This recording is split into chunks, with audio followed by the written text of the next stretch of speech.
Greetings, fellow creators. Thank you so much for being here. Welcome to Pixel Shifter.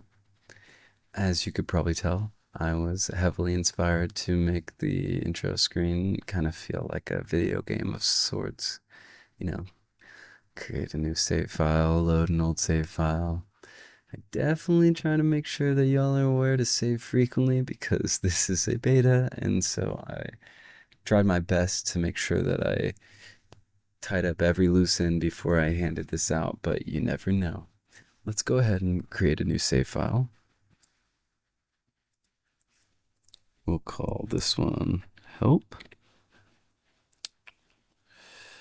And as you can see here, this is giving us the option to choose where we would like to have this project open up into. So each individual project you create, you can have open directly into Pixel Placer or LOOPIBITZ if you just want to make music, or Dithering Machine, of course, is where we're going to start with today, because this is where the beginning of my very unique formula that I feel like this software has to offer begins. So as you can see here, you get to choose a UI color scheme. You could probably tell the UI is using 4 colors, and it's currently set to the Coral 4 theme, which is right here. It's probably for you guys naturally set to Moon Crystal, which is, I feel like, a less warm, less saturated version of Crystal 4. But you get to choose which one you want, which one fits your vibes. I'm going to go ahead and keep it on Coral 4. But I have ensured that every asset in this entire software adapts to the 4-color UI color palette. So as you can see, we are in, and all of the assets are animated, and it might be a little overwhelming for you.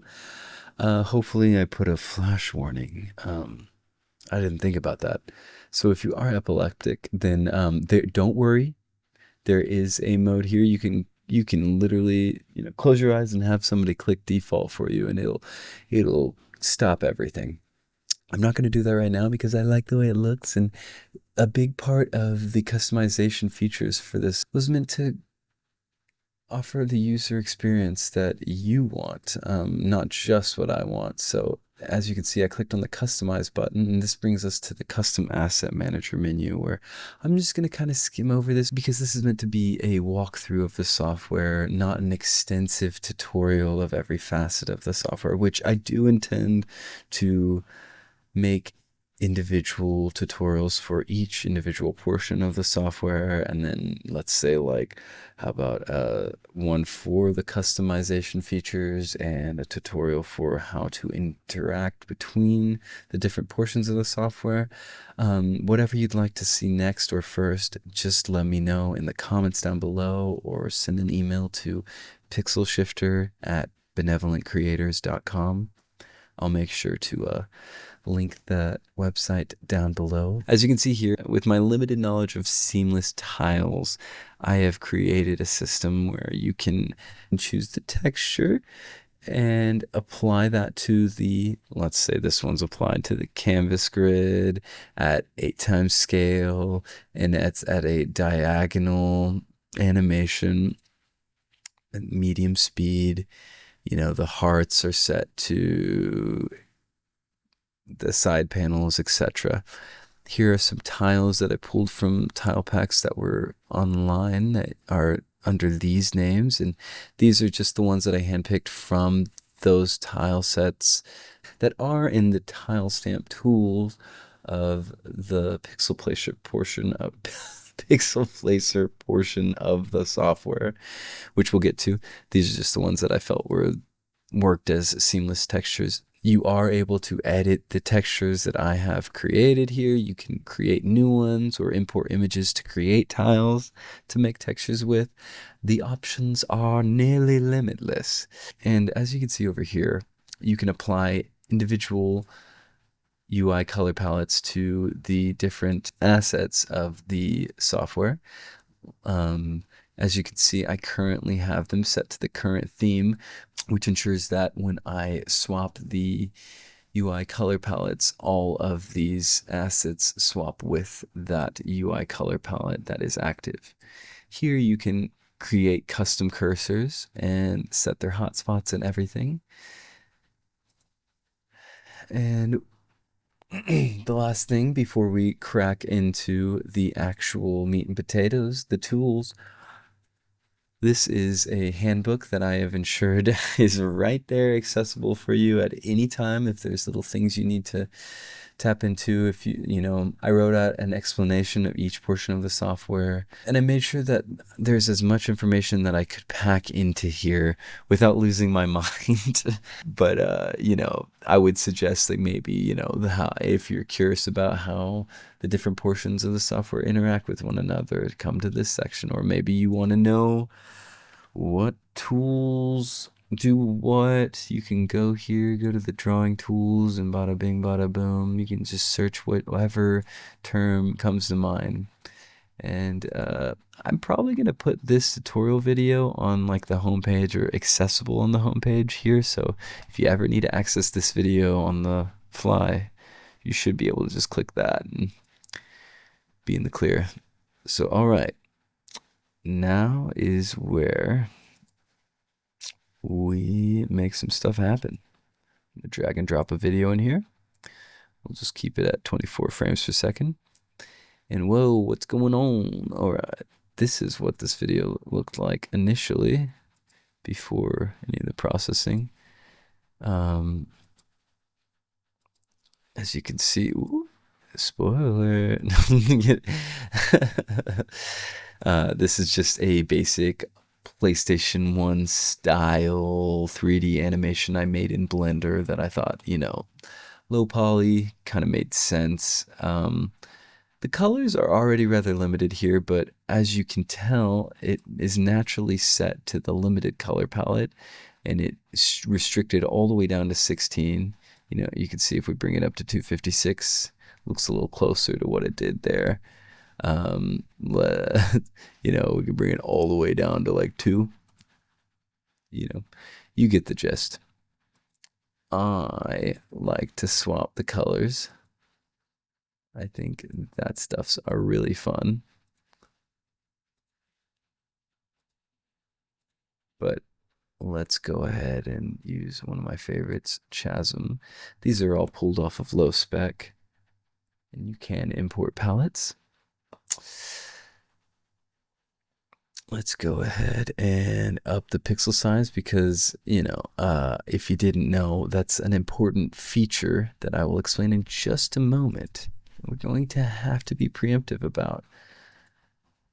Right here, you would probably think that these parameters adjust the image we're looking at here, but it actually adjusts the image beneath so that we can, reveal certain things within the dithering algorithm above it.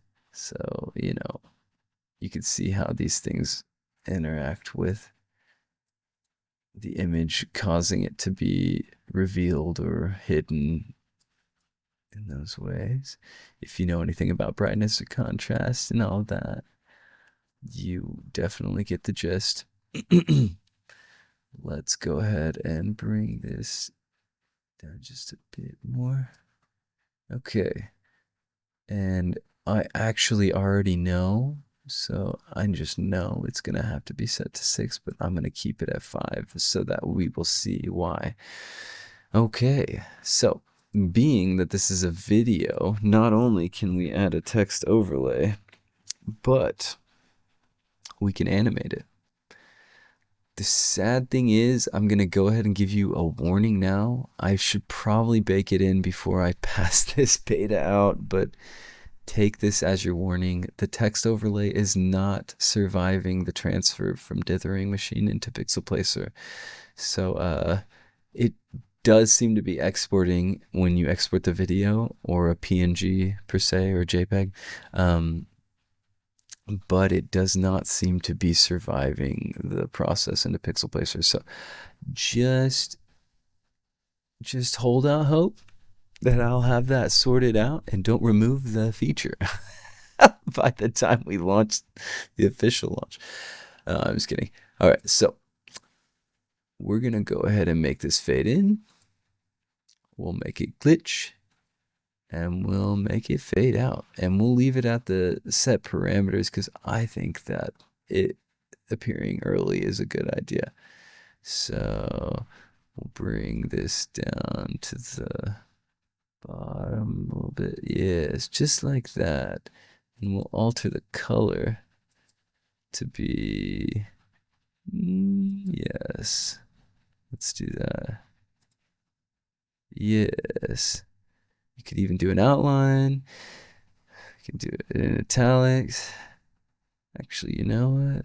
What about a shadow? No, you get the gist. Woo! You gotta save that process. All right. So you can also, overlay an image. So, obviously import a little image. And you can also, just like with the text, you can place it under or over the dithering. So place it under, and make the opacity. You get the gist. You get it. You can change where it's placed. You can animate it. Same type of thing.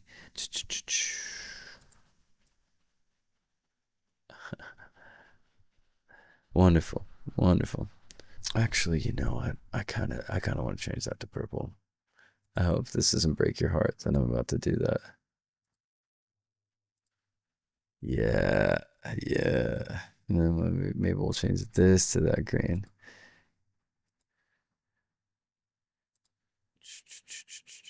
Yeah. Starts glitching out. Like, yeah, that's cool. Okay. So this video does not have audio, but yeah, you can bit crush the audio. It's pretty simple, and it does work, and I'm very excited and proud of that feature. Speaking of features that I am excited and proud about, though, like for real, these features, let's just go straight into it. Screen printing.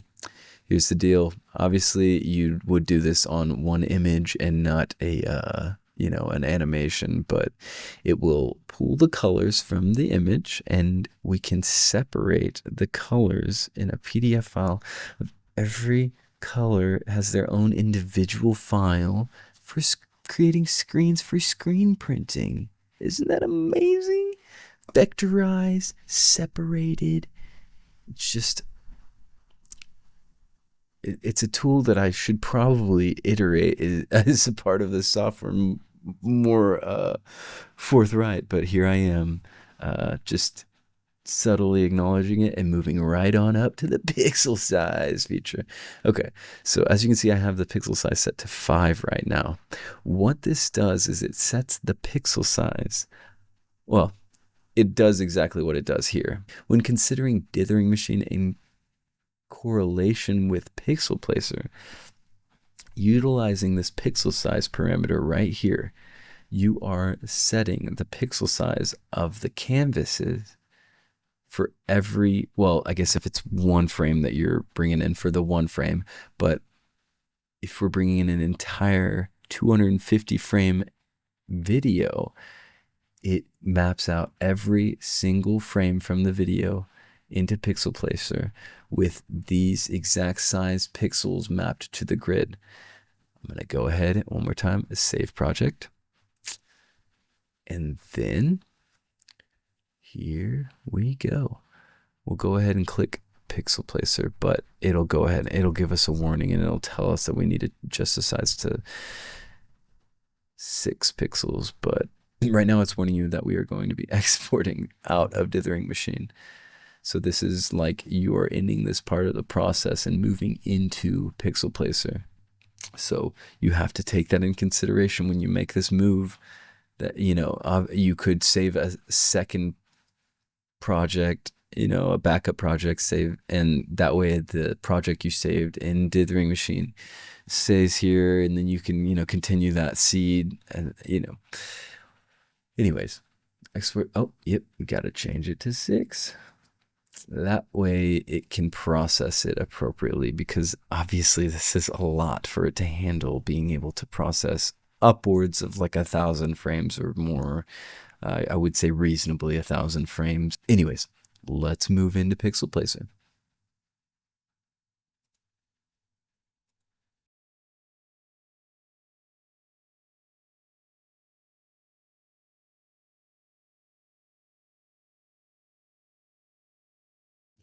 All right, that didn't take too long. I'm going to go ahead and save a backup.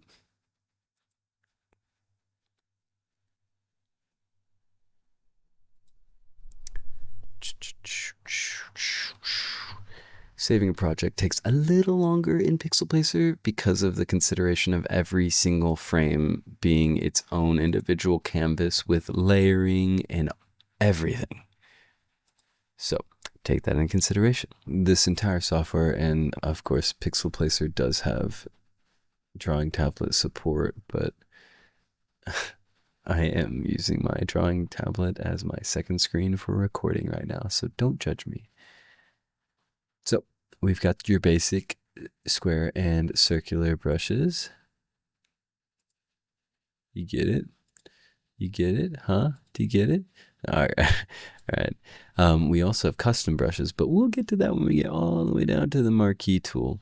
We got your blend mode, which this one's pretty fun for pixel art. You see that? You see that? You see that blend? Nice little blend.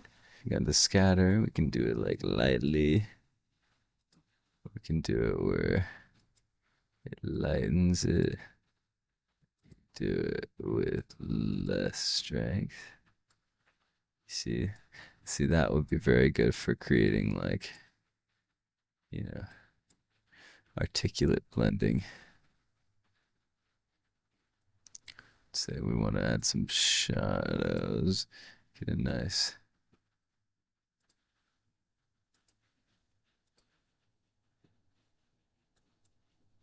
shadow going on here.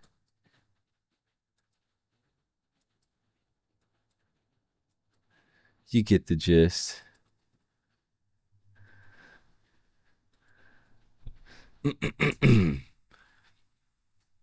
The cursor is naturally offset to -2, so if you are a drawing tablet user especially, you'll probably want to switch that to 0, which does make more sense, but I like it off just a little bit so I can see the pixel more clearly, especially when it's just one pixel. Go ahead and save the project.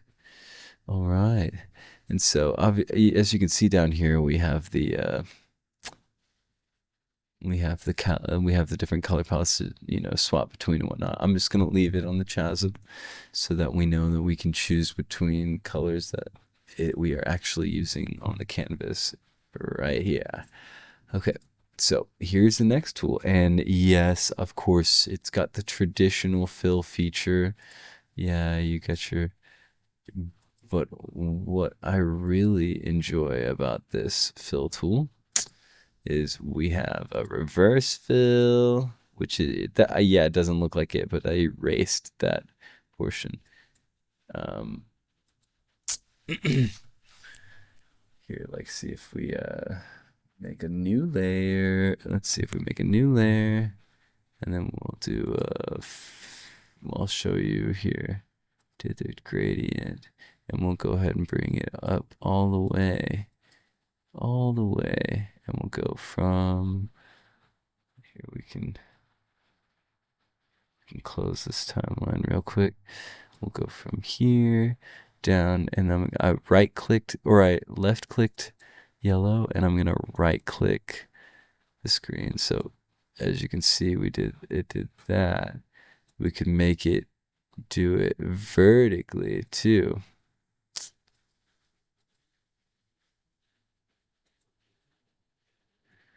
You see that? Okay, you see that? All right.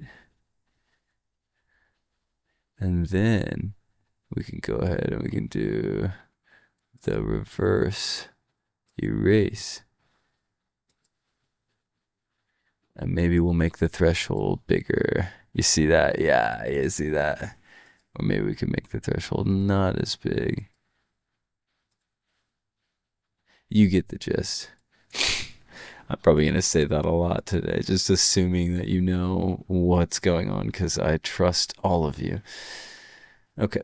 So yeah, that's what's going on with the fill bucket tool. Pretty simple, basic structure. Obviously, the eraser tool is as well pretty straightforward. The color picker as well as, let's say, what is the active color right now? It's yellow. Yeah, can see if we draw with that.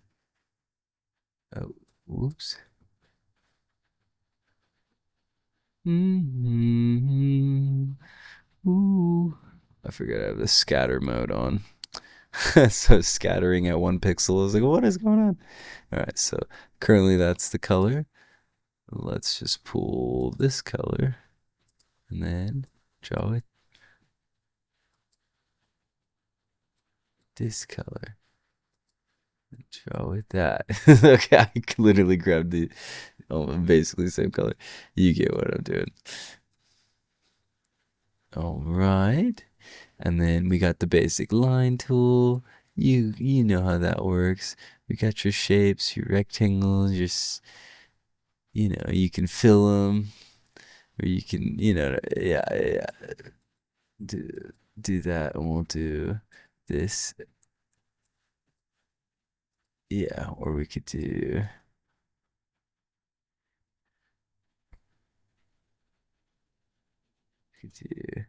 this, yeah. All right, yeah. You get that.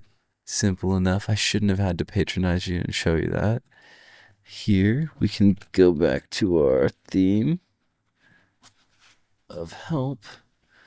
And let's just make sure we have, and maybe we'll just do that.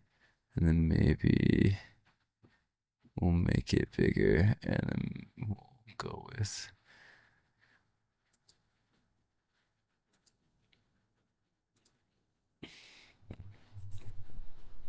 yeah, you get it. We're going to undo that. Sometimes in this beta form, we have to undo more than once to undo a feature. I'm really working on it. There's a few different pixel art fonts you can choose between for the stamp. So we've also got the light tool. This is where things get interesting. In pixel art softwares, I don't really see stuff like this. So let's say we've got a point light here. You can choose the radius, and as you can see, it's affecting the colors naturally like light would, but it's not actually affecting the colors. I can delete the light and it isn't actually affecting the colors. You see that? So let's go back. You can do a spotlight and we can go from there. Let's go ahead and angle the rotation. Let's make it up that way. We'll make it much longer and much more tense, and we'll make the edges much softer and make it wider. And we could make it RGB. Could literally,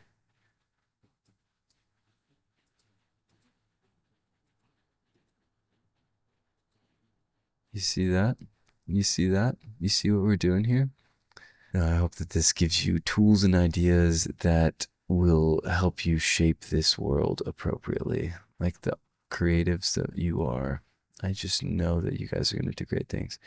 So, you know how the light works.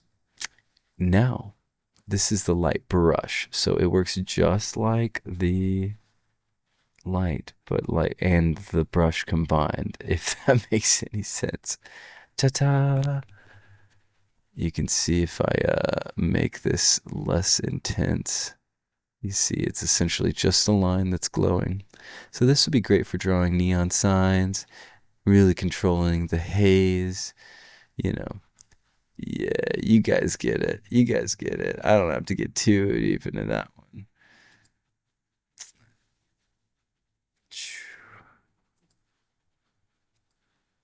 All right. And then here is the shade brush, which, let's make it a little bigger, more noticeable. I'm sure you can imagine what this does. It shades. Wow, it shades. You can adjust the temperature of the shade if you think that that isn't you know what I mean. There's full control here. I tried to give you as much control as possible, if that's not obvious. Okay, so here's where it gets crazy, y'all. This is the atmosphere tool. I cannot express how many nights I spent trying to figure this out and calculate how this was going to work specifically. Okay, so being that I'm not using my drawing tablet, it's let's make that cursor offset. Well, my computer's not very happy about recording right now, just gonna be honest. If there's a crash, I will be right back, I promise.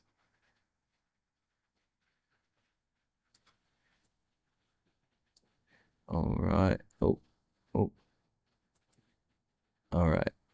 So you see what we got going on here? See how it added more light? Okay.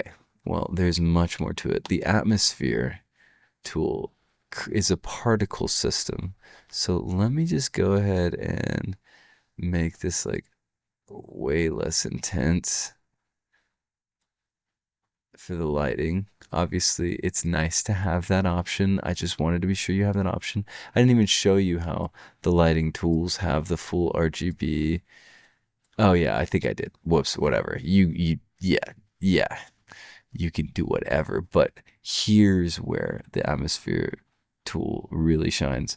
Okay, we have snow, rain, and mist. The snow will drift down, fluttering, and will slowly accumulate at the bottom. And you see this cap line. That is the accumulation cap. So, being that it is only a 250 frame animation, I'm cool. I would have to, and if you guys want to see this, I'll go ahead and I'll make the particle speed super fast just to get it down really quickly. It's not going to be like practical. It's not going to be like practical in that sense, but just so you can see how we have the snow able to drift down and accumulate in a pile and then cap off at where you want the accumulation to cap off at. And so if you have an animation, like, you know, as you can see, we have a full timeline here of frames, it will map out the particles falling on the first frame from the top of the screen, drifting as they go further and drifting, remaining consistent.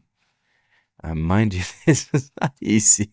So I hope you guys find many fun ways to work with this, because of course this is like a two-dimensional feature here, having it like accumulate like this. So my thoughts were like, this would be great to add in behind windows, or like you know, oh dude, however, you know, especially, I haven't even gotten to the rain and the mist, and I'm not going to show it all today. If you want to see it all in an extensive breakdown, even just this tool alone, I would be happy to break it down. As the rain, instead of being individual dots, they're longer strands that vary in size, and they will hit the bottom and they will splatter and they will dissipate. And you can control the speed and the density and the randomness and whatnot of all these things. I'm going to leave everything as it is. Here, we're just going to leave it as is. And let's just see what happens here when I click apply.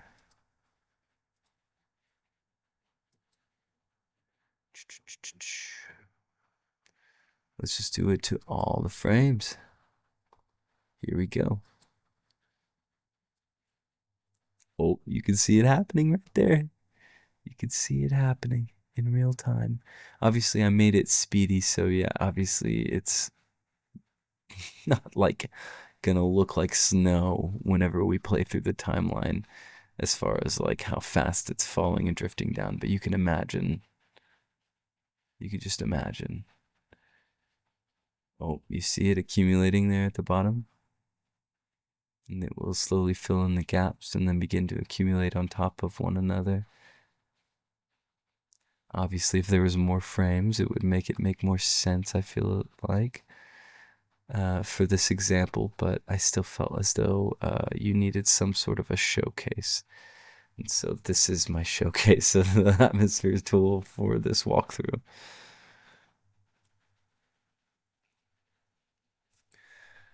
All right, we're not going to apply the atmosphere. I'm going to delete it. Just figured you guys needed the bit of a showcase there. So let's get on to the rest of the tools.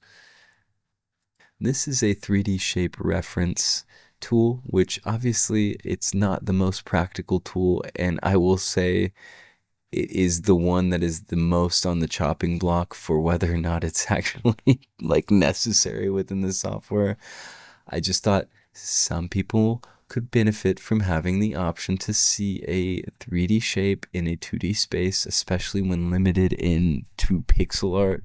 Obviously, you have the option of literally uploading an image of a 3D shape into Dithering Machine, pixelating it, and then sending it into Pixel Placer.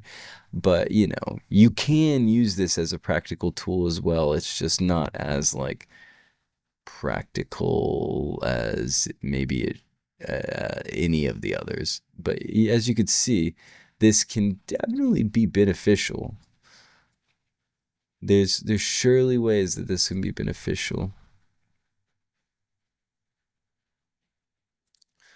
Let's draw an arm. Who cares about the misshapenness of what I'm about to draw? Just let it be. All right. So the way the bend tool works is you start with the stable shoulder. You create the elbow. And then what I would call the hand, but I guess is the end of the armature. And then, yeah, let's go ahead and make that not visible. We'll go ahead and extend this bend radius here.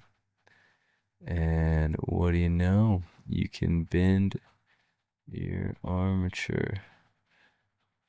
What do you know? You can bend your armature. Obviously, it's got a. It doesn't have full. Like obviously it breaks a little bit. You got to be careful with it. This is an interesting concept here.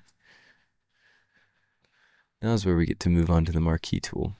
So you can grab an area, and of course you can move it around, resize it.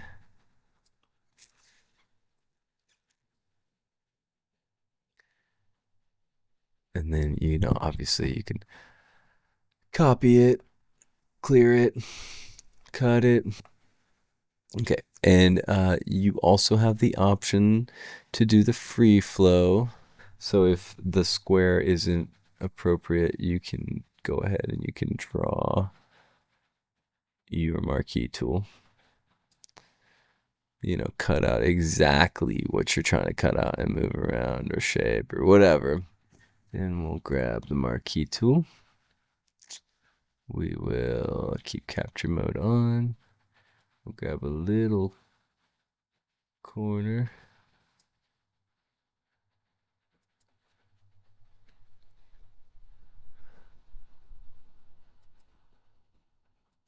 Save it.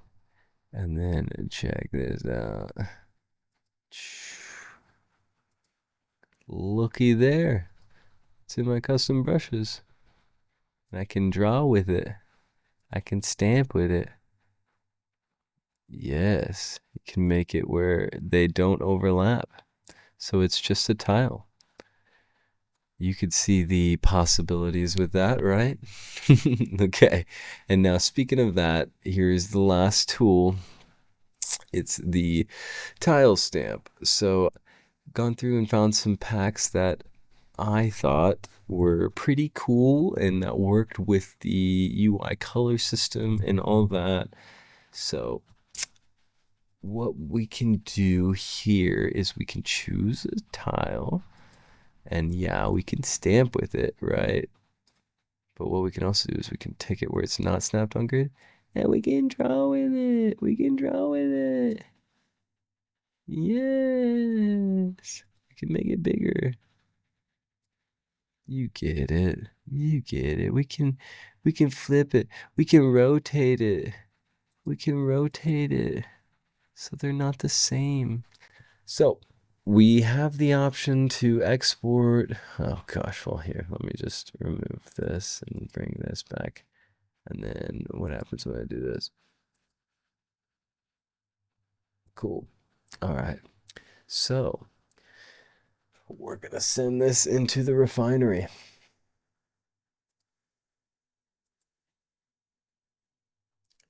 Or we could flip it. No. Yeah, no, let's not do that. Let's not do that. Getting ahead of myself or behind myself, I don't even know. All right, here we go.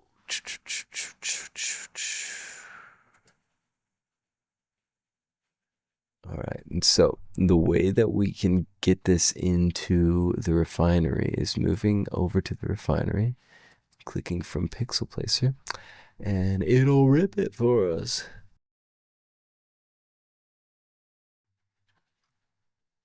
All right.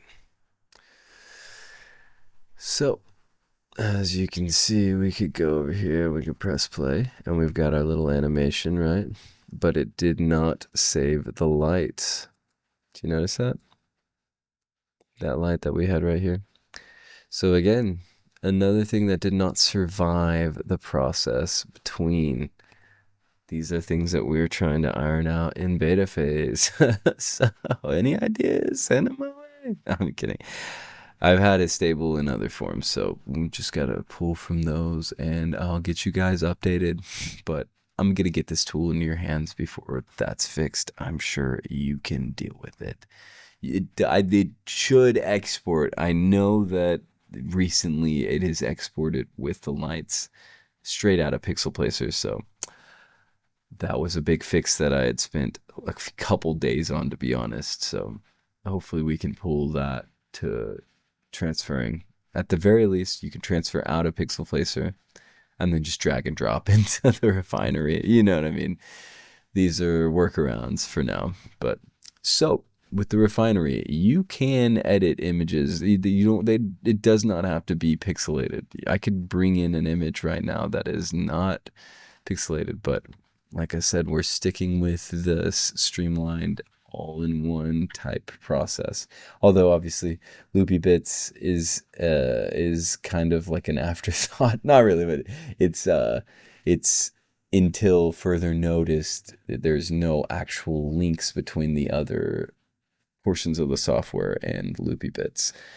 The idea is for users to export their photos or videos from any of the portions of the software into LOOPIBITZ and add audio in LOOPIBITZ. But we'll get there when we get there.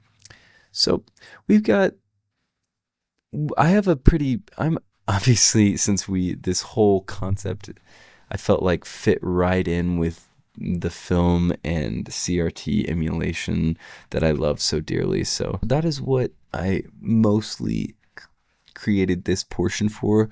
Obviously, we have some basic color grading features as well. Well, you can see you got your basic bloom. The CRT glow is much more significant, but we'll get there. We have halation works in a way where it's more just like I really early on found that my threshold was way low, and I just allowed it because I like the way that we can allow the red to just bleed like this. We're not going to do that here though. Chromatic aberration does exactly what you think it does. Chromatic aberrate. No, I'm kidding. It just chromatically aberrates things. Whatever. Yeah. maybe we'll keep a little twinge of that, huh? This is nice. And then you got your film grain. You can get as intense as you want. CRT pixels, which I love to match up to the pixel size of the actual pixels. See if we can manage that.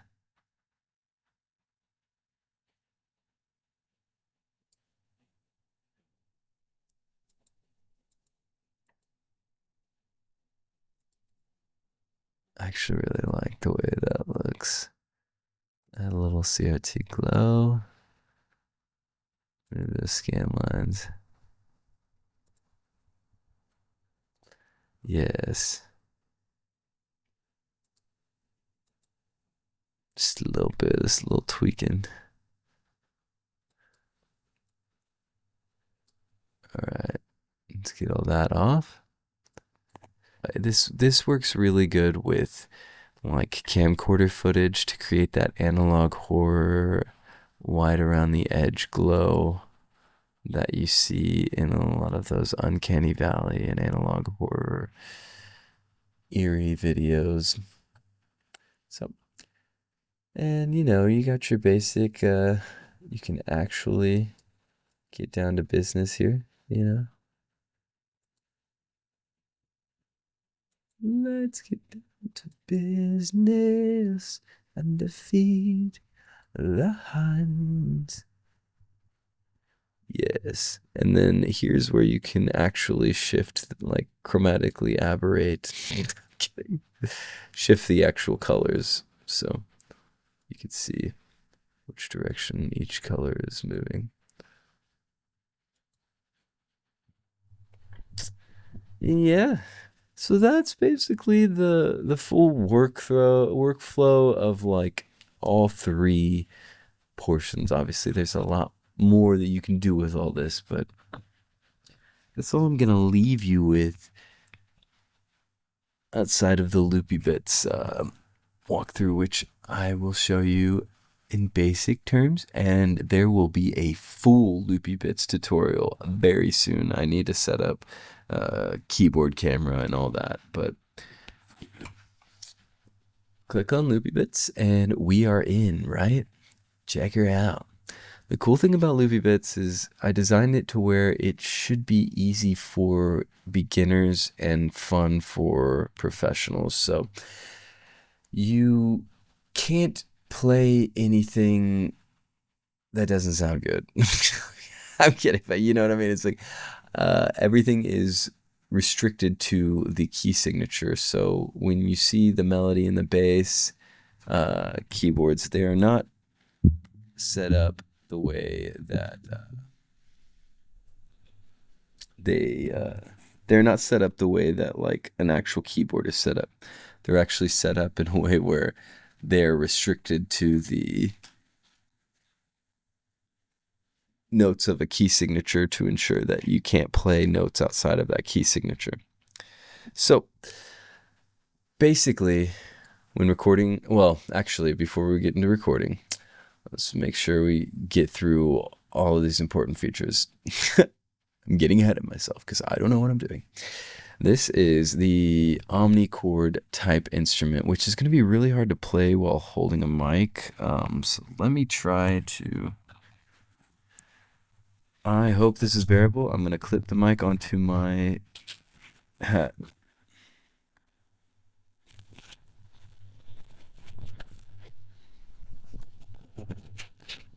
Okay, so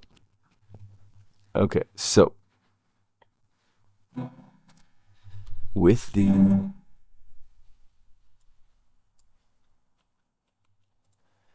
omnichord, the way that it is set up is you hold the numbers from 1 to 7 at the top of your computer keyboard are the chords, are the numbers that hold the chords.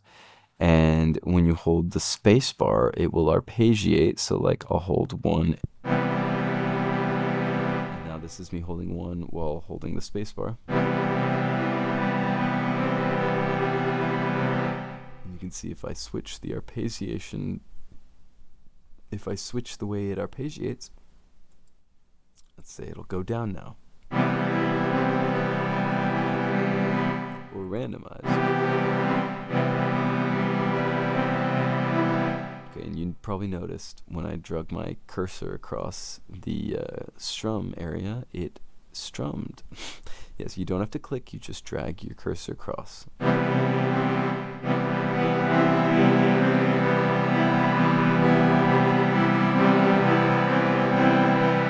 Alright, and that can also be done with arpeggiating. But it does get a little confusing when you try to do that, so try to be considerate. Now, when you click this stab button, it opens up an stereo enveloping stab function, which basically, when you hold the chord and then you go over a certain area, it envelopes to that space in the spectrum of your 3D space. Consider this your 3D stereo space or your 2D stereo space. I don't know how that works.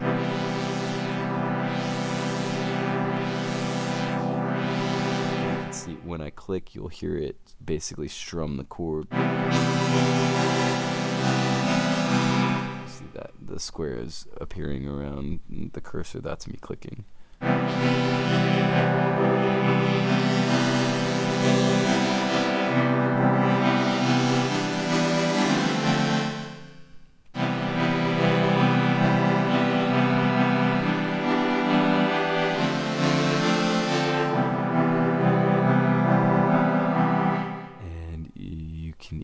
Modulate all of the synths. So let's go ahead, let's up the reverb, let's make it lo-fi.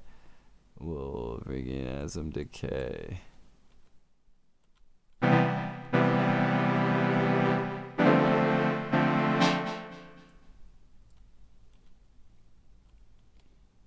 Let's go ahead and adjust all of this.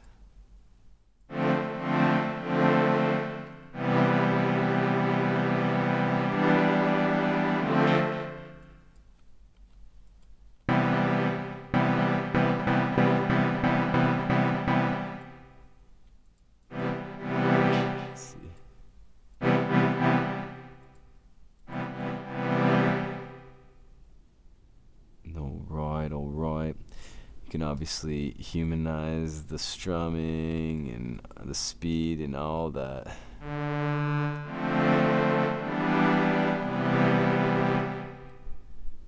Alright, and you can even switch the synth tones. Let's go ahead and record a basic melody. I'm so sorry. Let's go ahead and record a basic rhythm with the chords.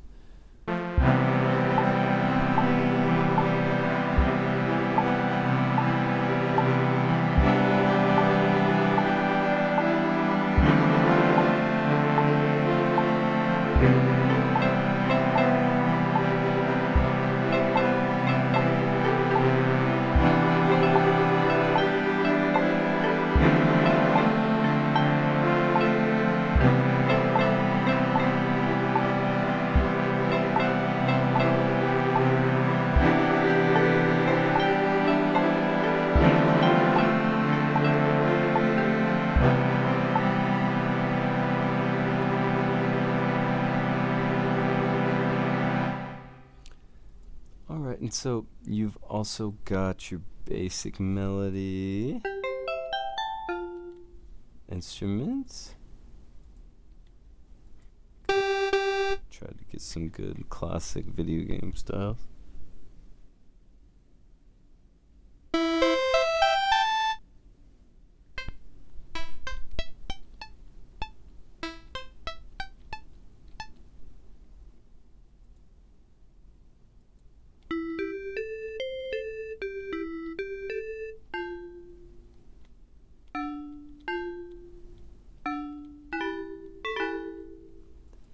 Some bass tones.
And then your basic drum pad.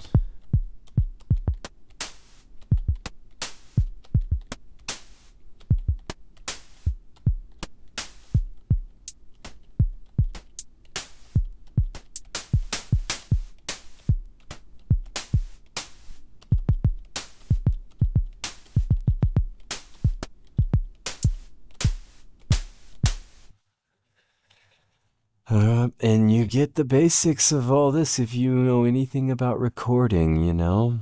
You can loop and everything. The big things to note here is obviously the key signatures and the instruments and the recording timeline. But the most important thing here is the loops function.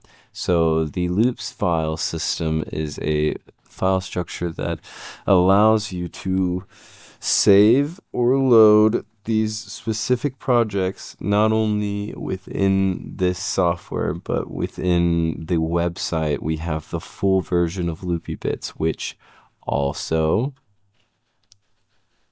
has its which you will be able to go onto the website. When you make an account, you can save, or you can open up LOOPIBITZ, and then you can open up your loops file that you made on your offline version of Pixel Shifter, and it will open up fully within the LOOPIBITZ on the website, and from there you will be able to export your songs onto, you will be able to share your songs onto the website charts to be potentially placed on the website radio.